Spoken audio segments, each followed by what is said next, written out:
Hello everyone, welcome back. This is Meenakshi Verma. In today's class, we are going to learn different edge knitting techniques. We know to turn a straight edge is a quite easy task, but what about the curved and shaped edges? So in this video, we are going to learn this type of finishings. So we are going to learn 4 types of finishings. Start with the bias facing, then bias binding, shaped facing and combined facing. So let's start with the demo. So here I have taken the bodies part in which there are 3 curves at the armholes and at the neckline. So we are going to finish these curves with the help of bias binding and bias facing. So I'll let you know how to cut a bias strip of fabric. So for example, this is the straight grain and here it is a selvage and this is your cross grain. As we know, in straight grain there is no stretch. In cross grain there is very less amount of stretch, but in bias grain there is maximum amount of stretch. So we are going to cut it on bias grain. So this bias should be on exact 45-degree angle. So from here I already have cut this diagonal on bias on 45-degree angle.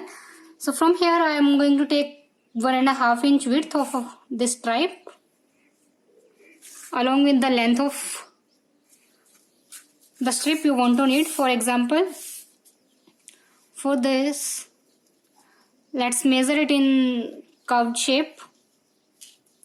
This is approx 7 inches. So for this I need only 7 inches of stripe. So let's cut it.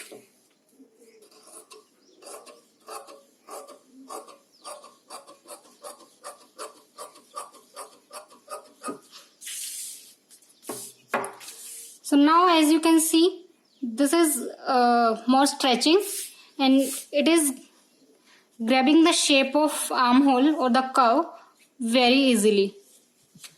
So at first step, just trim this triangular shape and attach it from the face side. Let's suppose this is your face side of garment and this is the back side. So from the face side, as you can see, this is also face side of the bias strip. We are going to attach it from here till the end like this, and the stitch needs to be followed on the 1/4 inch seam allowance like this. So the first stitch will be applied on 1/4 inch seam allowance. As you can see, here I applied a stitch on 1/4 inch seam allowance and then we'll turn it at the back side. So first trim the excess strip like this, fold it like this and apply a stitch on this bias strip of fabric.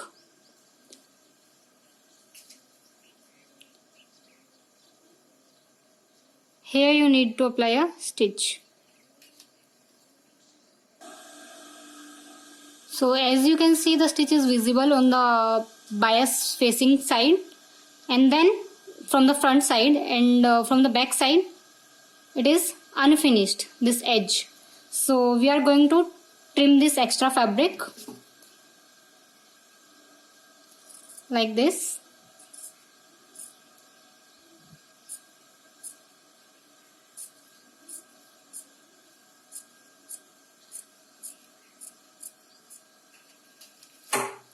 After that, as you can see, this is the back side. After that you have to turn it at the back side. Sure, the bias strip should not be visible on the front side. So let's apply a stitch here on the other edge of this facing. This is a sample of bias facing. So as you can see, we are done with this bias facing. At the back side the facing is visible, but at the front side it is very clean. So here you can see this stitch But if you don't want to show the stitch on the top side, you can do a blind hemming with hand needle to hide this stitch. So that's it for the bias facing. So to finish the another armhole, we are going to use bias binding technique. So here also I have cut this bias strip of fabric on bias grain. Same, the first step is same. Keep your bias strip and your edge you are going to knit face to face, as this is the face side and the face side of this bias strip. Keep them face to face and then apply a stitch on 1/4 inch distance. So here I have applied the first stitch.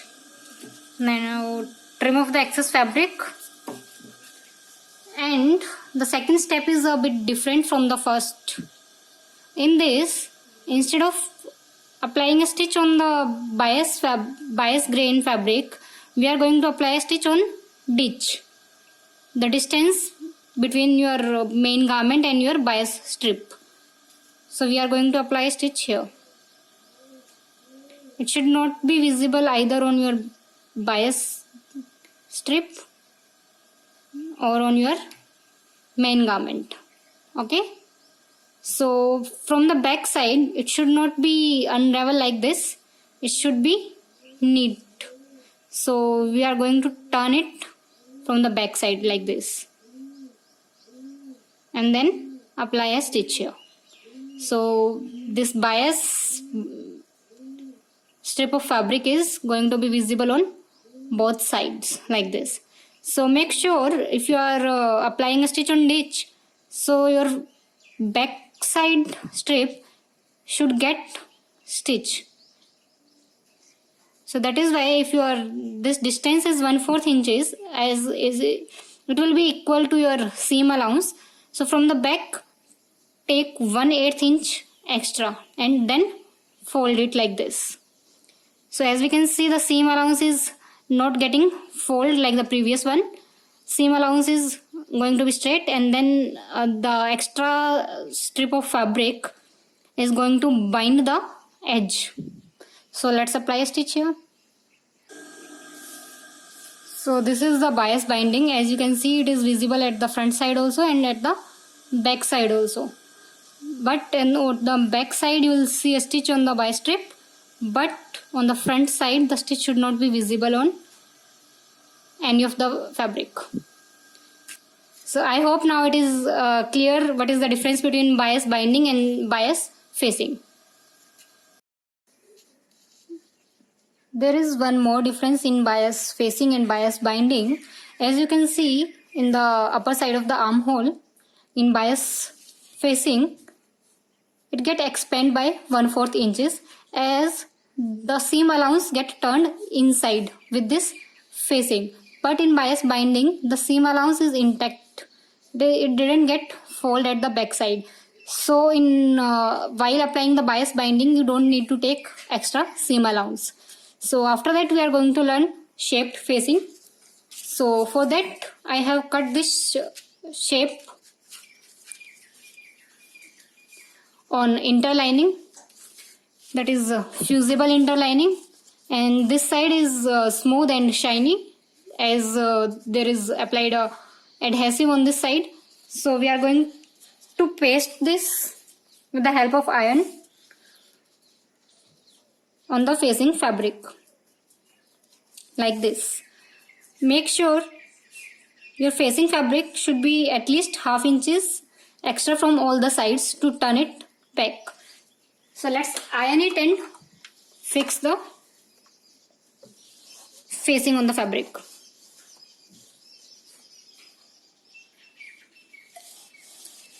Make sure the adhesive or the shiny part is in contact with the fabric. Otherwise the fusing will get stick to your iron. So the interlining gets sticked on this facing fabric. After that find the midline, the center line for the facing fabric, and apply a notch here. Same with the bodies, your main garment. Apply a notch at the center front. After fixing the interlining with the facing, trim the excess fabric by leaving ½ inches allowance for turning it.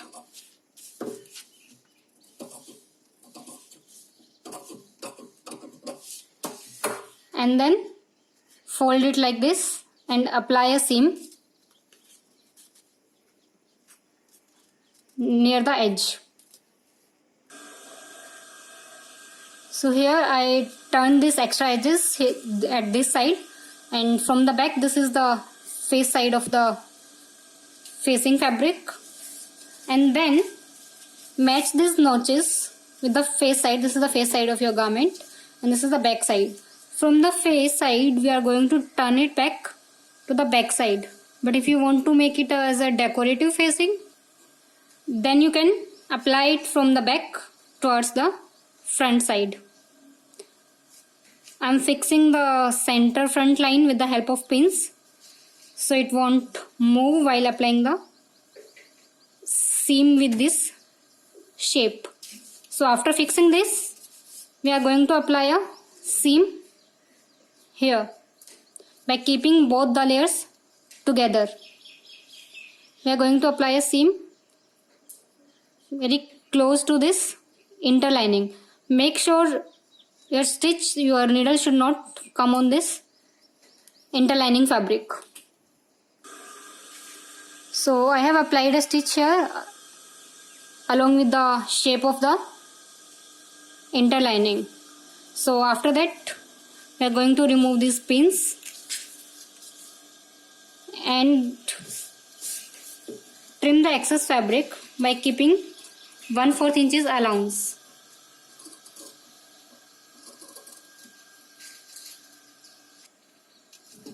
At the corners you need to apply a notch till the seam line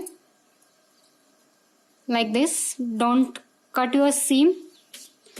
And on the curves, the inside curves, you need to apply these notches.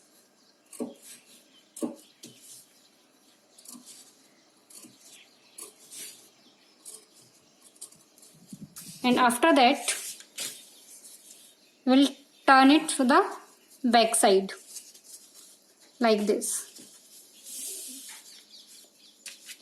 And this is your front side. But if you want to make it as a decorative, it's the vice versa. So you need to apply it from the back side and then turn it to the front side. And after that we will fix this line. If you want to make it as a decorative, after finishing the edges, you need to unravel this previous applied stitch. So to finish this edge, first you have to apply a temporary stitch on the 5 number. Apply stitch here and after that fix it with blind hemming with hand needle. Or if you want to apply a top seam, then you can apply a top seam. So instead of a round neckline, if you want to make it a shaped neckline, so it must need to be apply a interlining so that the edges are very neatly turned towards the back side, as you can see in this. So the next technique is combined shaped facing. In this I have taken this fabric on fold as a bodice and this facing fabric also on fold. I have already cut the armhole and neckline and mark the seam allowance at 1/4 inches. After that we are going to keep the facing fabric under the main garment and then cut it along with the shape of neckline and armhole.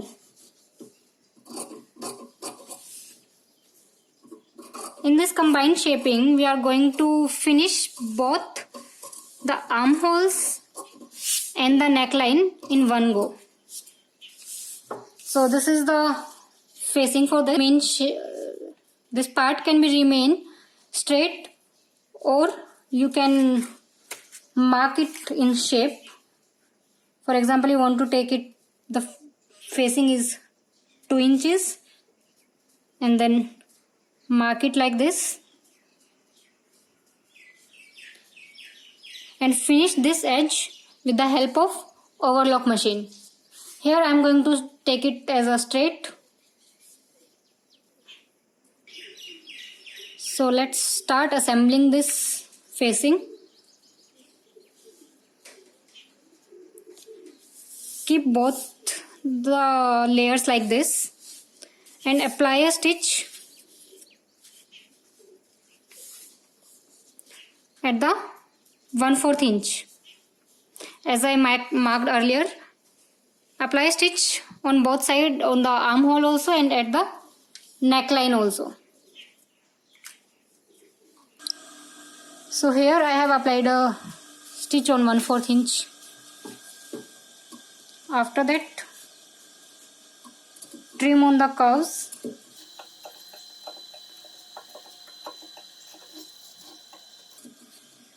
Apply the notches on the inside curved area.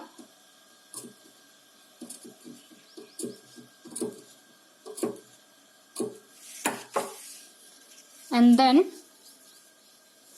turn it out like this.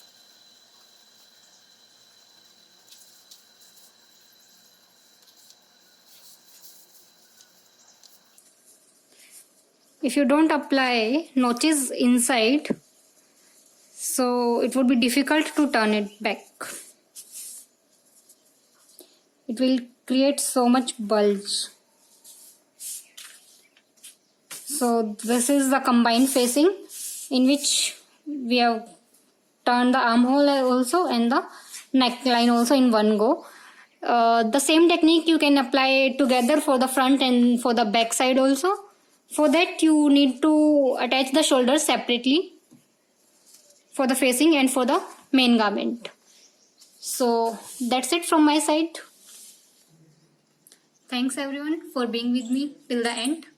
I hope the difference and the concept for the finishing techniques is clear to everyone now. But still, if you have any doubts, please feel free to ask me in comments. If you like the video, please give me a thumbs up and subscribe the channel for more information. We'll see you soon in the next video. Bye bye.